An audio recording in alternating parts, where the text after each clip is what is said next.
This video is presented by VoiceOver article. Mortgage rates are expected to keep dropping in anticipation of the Federal Reserve meeting in the last week of April, as a result of extremely low builder and buyer confidence in the market, and extremely weak housing starts. Everyone is betting that rates will be cut, yet again.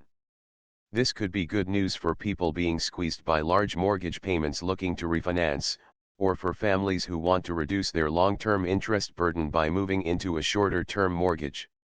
However, financial professionals need to be contacted to determine if the benefits of refinancing will override the costs. Oftentimes, lenders require that points, which translate into dollars, be paid, before a loan can be refinanced. Sometimes, this may make any subsequent interest savings negligible, depending on the length of time required to pay off the loan entirely.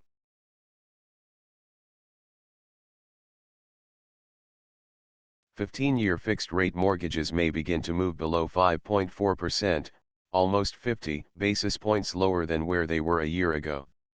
30-year fixed-rate mortgages are also lower than last year by just over 30 basis points. People looking to get into, or refinance, fixed-rate obligations may benefit from more favorable interest rates depending on their lending institution and loan terms. Even though rates are more favorable than last year, individuals may not necessarily be able to benefit from them if their credit history has deteriorated since owning a home. Oftentimes, moving into a home creates an increase in credit card bills, due to the furnishing of the new home with credit. People put everything from new sofa sets to wallpaper on credit cards, after getting a home, and often don't think about whether or not they will actually be able to service the debt. If this sounds like something you may have done, it is a good idea to examine your credit reports from all of the credit reporting agencies before you go into refinance a loan. Financial institutions are able to collect every ounce of data relating to your ability to pay off debts, and they will use everything legally possible to measure you as a borrowing risk. Make sure that you are able to offer them a low-risk client with promising payback potential.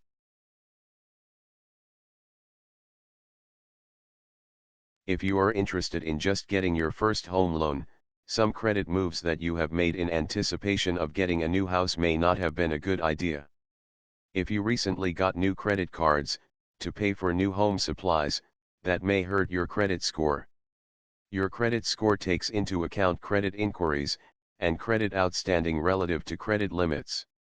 Depending on your debt load, taking out that new credit card, or maybe two new ones, may have been the worst thing you could have done when it comes to trying to obtain the most competitive mortgage rates. This video is presented by VoiceOver article.